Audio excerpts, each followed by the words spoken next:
Hey guys, what's up? It's my Uncle Zonky. Welcome to the Noxious Scythe hype video, the long-awaited video for the past 36 hours or so. So in this video, I mostly plan to showcase how good the Scythe is and also comparing it to the Drygores, because I know a lot of people are wondering, should I sell my Drygores and get Scythe? Yes, the Scythe is much more expensive than the Drygores are, and they both have their benefits. In fact, they're both going to be better or worse in certain situations, but we'll go more into that. The Scythe does have a lot going for it after the recent 2H melee ability changes, and I hope to show off as many of those as possible and explain just why they're so effective. So let's get into this and start talking about the Noxious Scythe. So first we'll talk about why the Scythe is really good for its area of effect abilities, because we'll go into PVM later. For a lot of people that might not be interested in bossing with the Scythe, is it still good for them? And the answer to that is yes. One thing to keep in mind is the Scythe has a range of a halberd, so it can hit enemies one space away, so that means abilities like Hurricane and Quake are going to hit enemies even if they're not directly next to you, which can be very good. And then obviously Cleave is a basic ability that hits all enemies in front of you in a frontal cone, and you'd be surprised how often this comes into play in Slayer. There are a lot of Slayer tasks where you melee, where you can hit multiple targets at once, and when this is the case, obviously the Scythe is just going to be better than Drygores because you're dealing damage to multiple targets. So a question some people may be having against the Scythe is, we now know that Hurricane is essentially Melee's version of Wild Magic, but even better because it can target multiple enemies, but can the Scythe just straight up DPS like the Drygores are able to? And the answer to this, for the most part, is yes. One of the best places to test this out is Araxor Phase 1. If you can get Araxor down to 0 HP by the time the web burns down, you're doing pretty good DPS. So was I able to do that with Scythe? And yeah, in fact, I was able to do that really easily with the Scythe with some time left over, and this just goes to show that the Scythe stands up to the Drygores very well in terms of DPS. The main difference between the Scythe and the Drygores is that Scythe has Hurricane, which hits twice, and then you can use two abilities in the same space of time that melee could be using the ability Destroy. Is Hurricane and two basics as good as Destroy? Not quite, although it is close. And as you can see here, I have maybe 10 seconds left and Araxor is pretty much dead, which just goes to show that the Scythe is doing some work, son.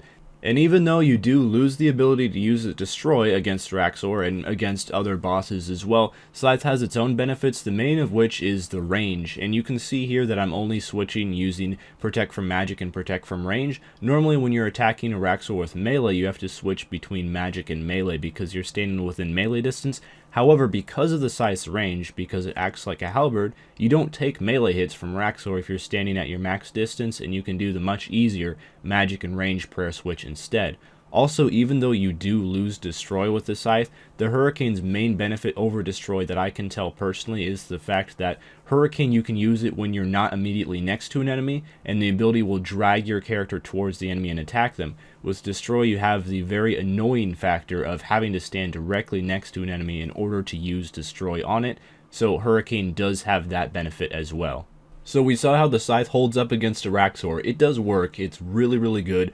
Very effective, but now it's time for the ultimate damage test, and this is the test that truthfully won me over to the Scythe for good, and who knows, it may have the same effect on some of you guys. So how does the Scythe fare against next soloing, especially the Blood phase, because this is like the main thing in the game where you have to be doing pretty good DPS in order to pass it in one or even two siphons. So this was the best Blood phase that I had out of all the next solos that I tried with the Scythe. This was by far the smoothest one with the most accuracy, but I'll also show you another one where maybe the accuracy isn't quite as good, and you'll see the Scythe still holds up. So this was one siphon. I did get pretty lucky. I believe I only missed one hit the entire time. Void and Scrimshaw of Attack, it definitely helps, but the Scythe just destroyed Blood phase there and really had zero issues at all passing it. So of course, even with using some of the best accuracy equipment in the game, not every single solo is going to go quite that smoothly on the Blood phase, and I could have just picked out a really good clip and shown that to you guys. So what happens when the accuracy isn't quite as good, you miss some hits, and everything starts to break down a little bit, the Noxious Scythe still holds up very well, and even on a solo that was definitely not ideal in terms of, missing a lot of abilities here, it was still really easy to pass. Like you can see, the Noxious Scythe does work when it does hit constant 4 to 5 Ks, with Berserk active, of course. So even though you're theoretically losing a little bit of damage because you don't have Destroy and you have Hurricane instead, the Noxious Scythe still holds up perfectly fine in just about every PVM situation that I have tried it in, and it's done really well. And even those situations where you really have to be doing the best damage possible to pass, the Scythe still holds up. Okay, so now I've talked about how the Noxious Scythe really holds up in a lot of PVM situations. The damage is amazing, and also it's very good for area of effect, so it's amazing for Slayer. But of course, like all weapons in the game, weapons of the same tier have the same ability damage, so the only way to directly compare them and really say for sure what's better is to talk about the abilities themselves that are different. So up here on the top of the screen, I have the dual wield melee abilities, and beneath the 2H melee abilities. Now these are all specific abilities. All the other melee abilities in the game can be used by both weapons. So these are the abilities that differ between the two weapons.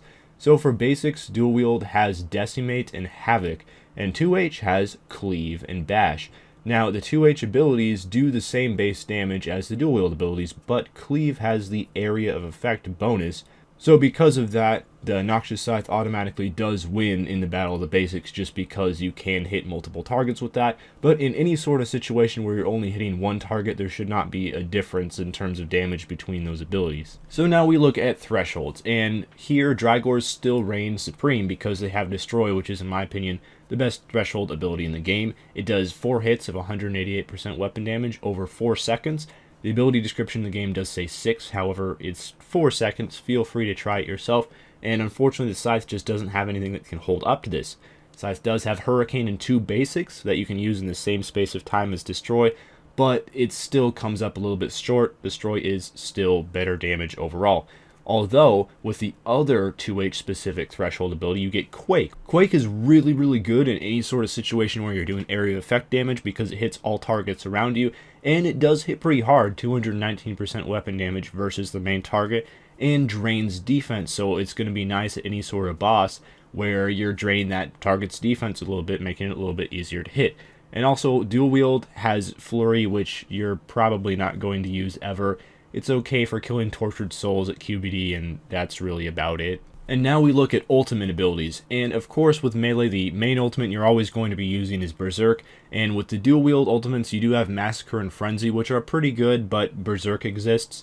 And then with 2H you have Pulverize and Meteor Strike. Pulverize is really good when you have the Chaotic Spear for Corpse Solo, not so much with the Noxious Scythe, however. So the main ability we're looking at here is Meteor Strike, which is 250 to 350% damage to all enemies around you. It is an area of effect ability, so that's going to be handy when there's a bunch of stuff around you. So, for example, in the new raids, if there's a million of the chargers around you, it's actually pretty good at taking them out if you're brave enough to melee the raid bosses. And it also gives you some increased adrenaline gain. Okay, so this is the part of the video where I have to tell you guys, do you panic dump your Drygores and buy a Scythe? Is it the all-powerful, game-breaking weapon or not? And I'm happy to say that no, Drygores have not been made irrelevant by this update at all, because the Drygores are still going to be the best damage in any sort of situation where the Scythe's range won't benefit it, and you can just stand 1v1 and do damage to your heart's content, and there's no other factors involved.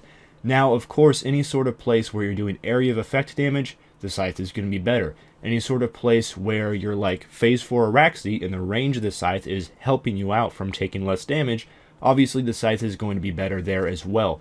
But Destroy, the ability on the dual wield rotation that Scythe just can't stand up to, is really the saving grace for the Drygores. Admittedly, it is better damage, although it is close, than using the Noxious Scythe and using Hurricane and 2 basics.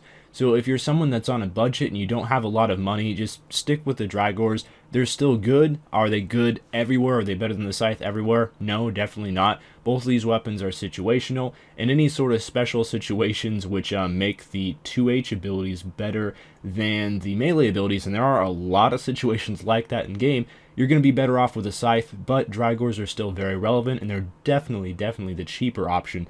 So anyone that's on a budget should definitely just be looking to invest in them, being content with them, and knowing that you're still doing quite well in terms of damage for yourself, and you're not way behind the 8 ball just because you don't own a scythe. So of course I have very high opinions of the scythe. There are still going to be people out there that are going to prefer their Dragors, and that's perfectly fine. The two different weapons are better in different types of situations, and that's really the way it should be in my opinion.